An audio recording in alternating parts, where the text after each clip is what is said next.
A lot of people dito nagkakamali, no? They would always come in as an investor pero nakatikim ng kita nagiging trader. Don't do that. Do not change the rules in the middle of the game. I repeat, do not change the rules in the middle of the game. You have to follow what your plan is.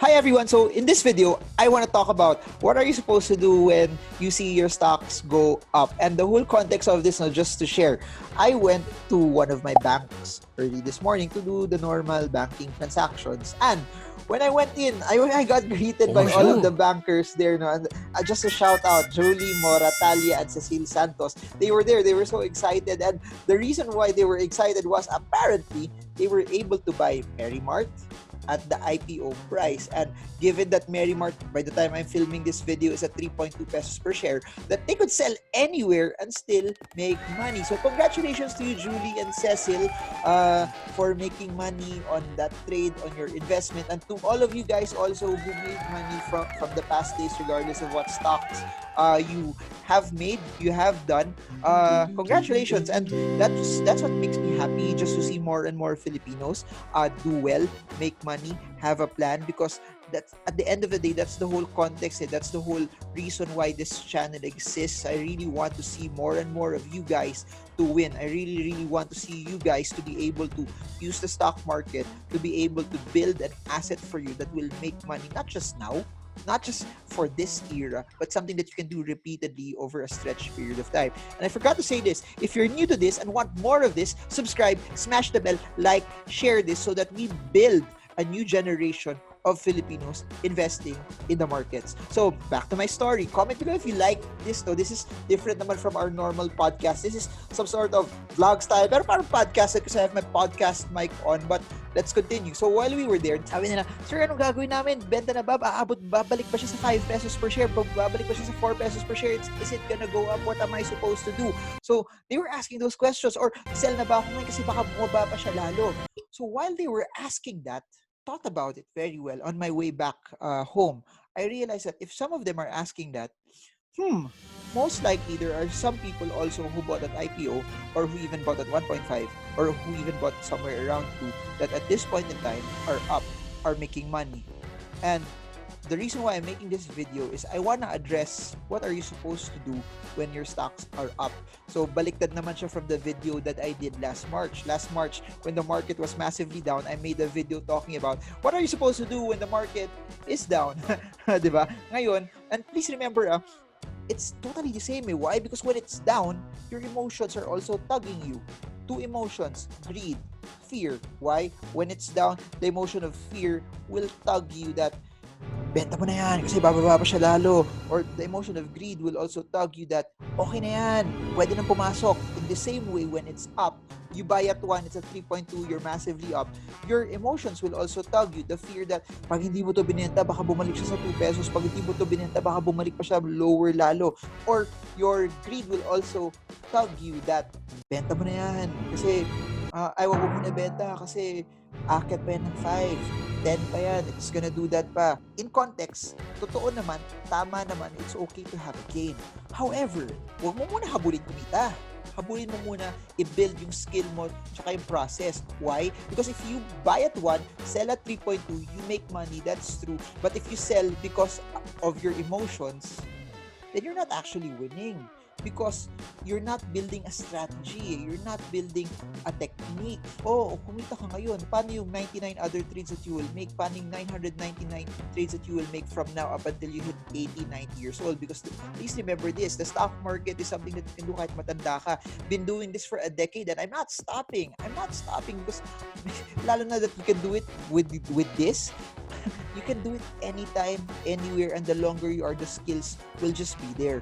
So, I hope that for those that own the stock right now and you're up, that this video will help you, that this is something that will add value to you, that this is something that will make you grow your portfolio over the long term. And I want to say this also, this is not just for MerryMart, this is for some stocks that are up today or some other stocks that may be up in the future. Because please remember, when people say that, opportunities only happen once. That's not true. Opportunities will always come. It's cyclical. So meaning, kung di ka nakasakay ngayon, guess what? Later on, you will have your time in the sun. And when your skill is there, that opportunity will be something that will help you make money. And now, I divided this talk into 3 major points so that I hope that while you're doing this, that you take notes, but we will have graphics coming out to make this a better experience for all of you. So, I'm going to proceed to step number 1. If you guys are ready, comment, I'm ready. Comment, I'm excited. Pusuan nyo, i-like itong video na to. Tip number 1, when your stocks are up, very, very important. It's highly connected to what I mentioned about fear and greed. You have to pause and you have to take a step back. If kailangan nyo mag-log out kayo. If kailangan nyo di makita yung price nyo, lumabas kayo. Kasi ang dali magpindot ng sell ang dali maglagay ng password, ang dali mag-enter. And later on, baka magsisi kayo. You have to pause and take a step back so that you do not react quickly. Remember, the name of the game is for you not to respond to your emotions. And I've seen a lot of people lose a lot of upside because they sold too fast. And I'm saying that also from experience that 50% na, 20% na, 50% na, sell na natin kasi pera na baka maging bato pa. But what I want to espouse to you is if you are selling out of the fear or out of greed, then you're not building a technique, you're not building a process. You're just selling because natakot ka. I want to tell you that I've seen stocks that I sold only to see it go up, double and triple also. So sayang. When I did a root cause analysis, one of the things that caused me to make that mistake was I didn't pause. I reacted too quickly, and as I reacted too quickly, my emotions got the better of me. So kung kailangan nyo mag-log out, kung kailangan nyo yung wife nyo, yung spouse nyo, your whoever is accountable to you can pull you out of that situation first, do it. Say do it. Comment below, do it. When I say pause, by the way, it doesn't mean you're not gonna do anything. It just means you're not gonna trade. When I say pause and take a step back, you take a step back to revisit your plan and ask yourself, is this really for trading or is this for investing? Is this really for something that I want to sell because of the volatility or I want to sell because may nagbago sa business? And a lot of people dito nagkakamali, no? They would always come in as an investor pero nakatikim ng kita nagiging trader. Don't do that. Do not change the rules in the middle of the game. I repeat, do not change the rules in the middle of the game. You have to follow what your plan is. People always say, naipit kaya naging investor, dating trader, naipit, naging investor. Comment below if naramdaman mo yun. Comment below if you've ever heard that. Guess what?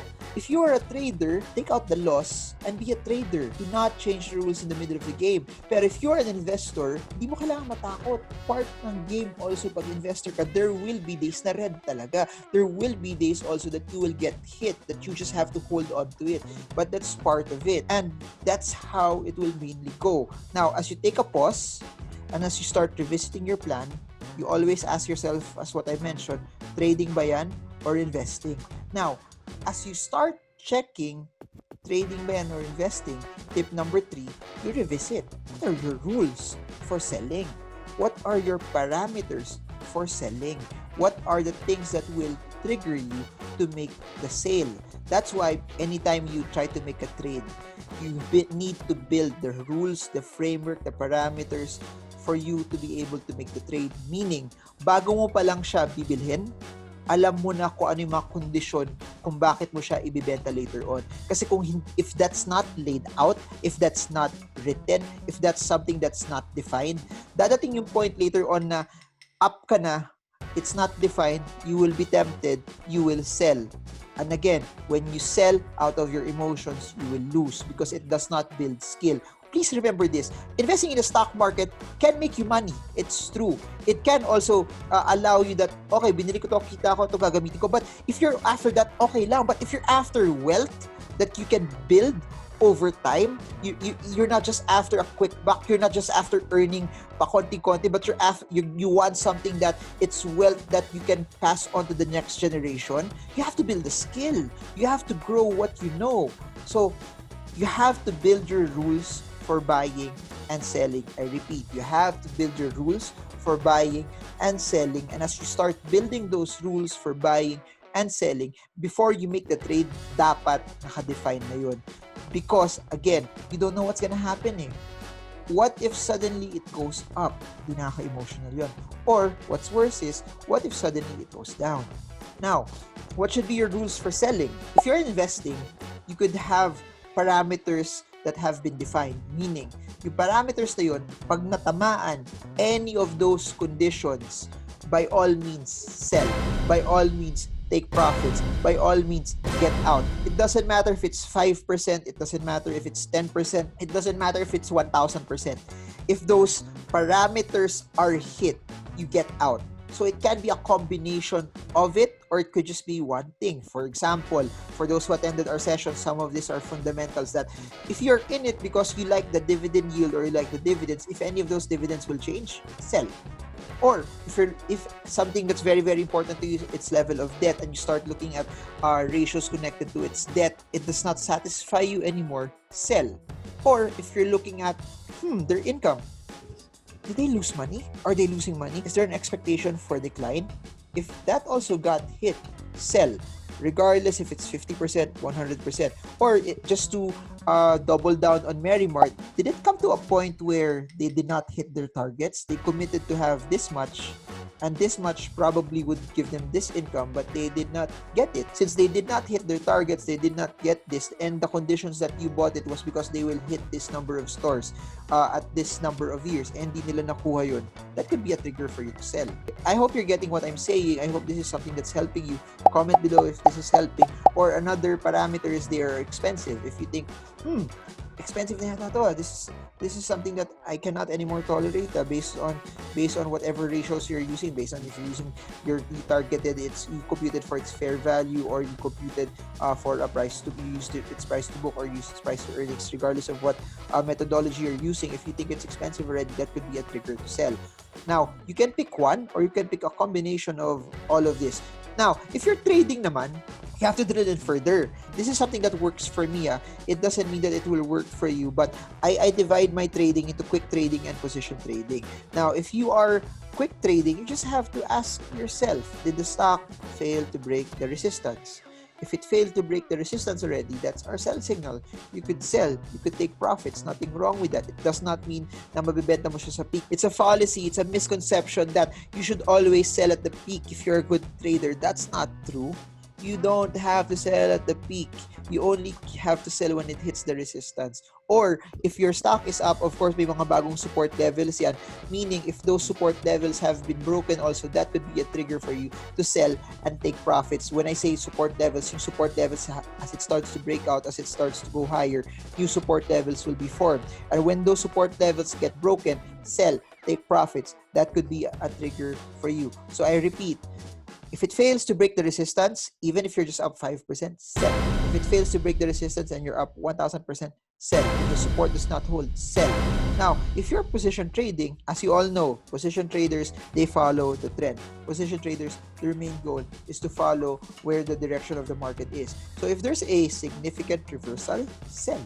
That's just basically it. Pero, here's what I want to submit to all of you. What if hindi pa naman siya nagre-reverse? What if up ka na 100%, up ka na 200%, pero wala naman nangyayari. Hindi siya nagre-reverse downward. It's not going anywhere. It doesn't look like it's going anywhere. It doesn't look like may shot siya of where it's going. Even if you're up and it's not yet reversing, do not sell. Especially if you're a position trader. Sayang eh. If you see something that's up 100%, pero umaakyat pa naman siya, what's stopping it from going to 200, 300, 400, 500%?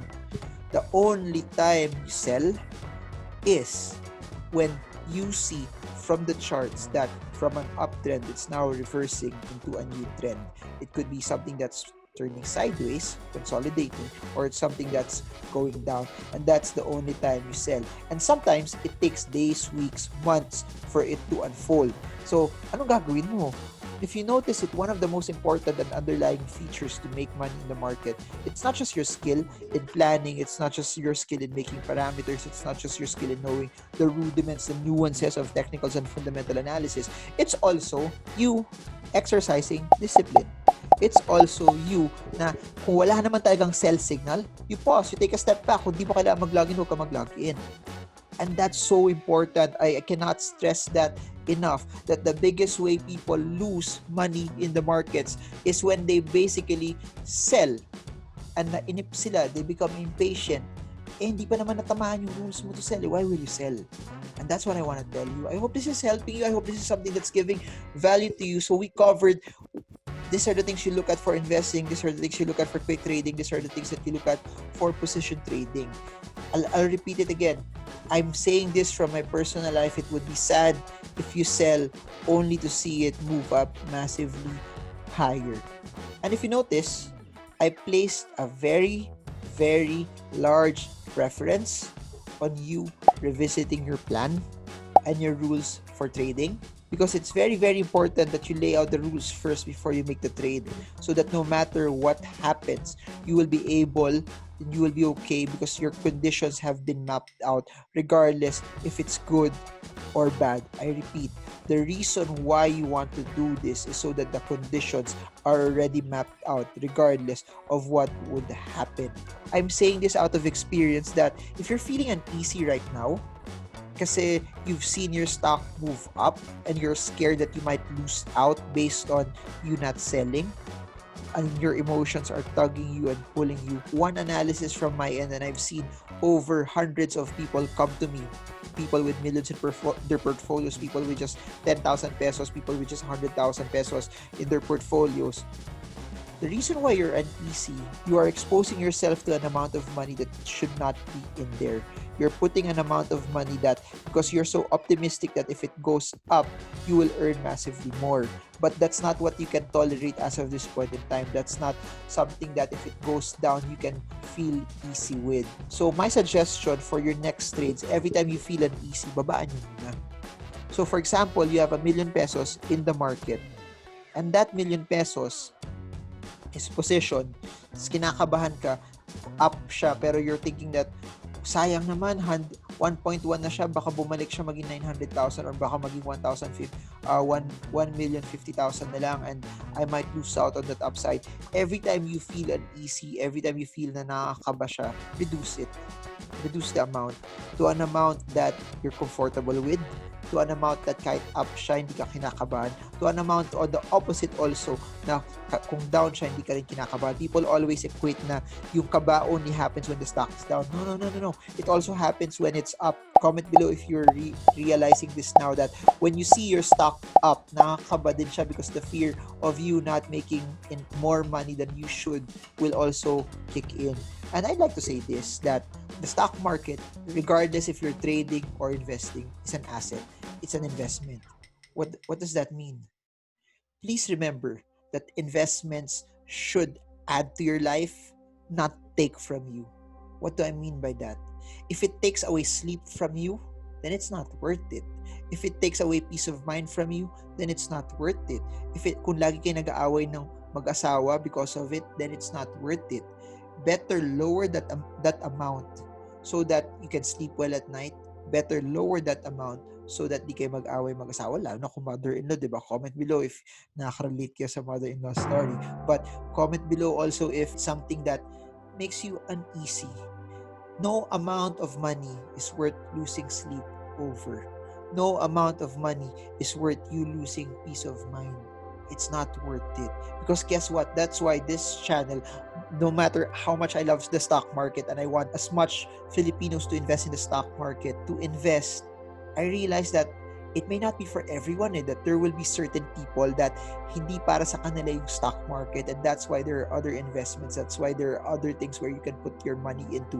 And that's why I keep saying in all of the videos, try this, and this. And if you're better in entrepreneurship than the stock market, double down on your business. Double down on creating something by the works of your hands. But if you see that you're making more in the stock market, then you double down in the stock market. Then you put as much of it there. So just to recount what I said, number 1, pause, take a step back. Number 2, revisit your plan. Is it really for trading or investing? And as you start to revisit it, what should be your rules for selling? Regardless if you're a quick trader, a position trader, or an investor. So did you guys learn a lot from this? Is this something that's helping you? Comment below if you stayed up until this time. Similar, just so I know, no. For those who are asking, the reason why I keep saying comment below is so that I know if videos like this are helping you. Because if you're not staying until the end, so maybe the video is boring. So if it's boring, maybe I should do another type of video instead. So it's a nice feedback mechanism also for me to know if this video is engaging enough since you stayed up until the end. I also want to mention that my 5 books are in the links in the description below.